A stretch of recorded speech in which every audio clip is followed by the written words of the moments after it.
की बार म्हटल्यानंतर तिथे पैसे उधळतायत, तिथे कमी कपड्यांमध्ये बायका नाचतायत, हे जे दिसतं ना समोर, त्यावरनं ते तुम्ही म्हणताय तसं त्याच्याविषयीचं तसं मत तयार झालं. काय वातावरण होतं तिथलं? काही नाही, सुंदर सगळे बसले होते छानपैकी, आपले दारू पित होते सगळेजण.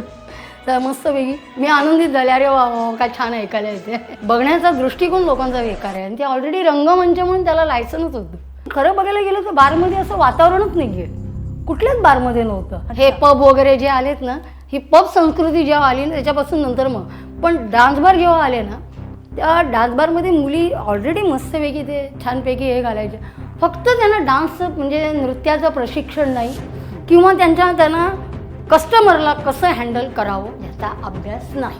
अरे त्याला कुठलं गाणं आवडतंय, त्यांची चॉईस काय आहे, तो माणूस कुठल्या मनस्थितीत आलेला आहे, मग त्याला त्या मनस्थितीतून आपण कसा बाहेर काढायचा आणि मग त्या मनस्थितीत तो परत जाऊ नये. मग आपण त्याच्याकडे किती मागणी न करता आपल्याला 4 पैसे कसे मिळतील.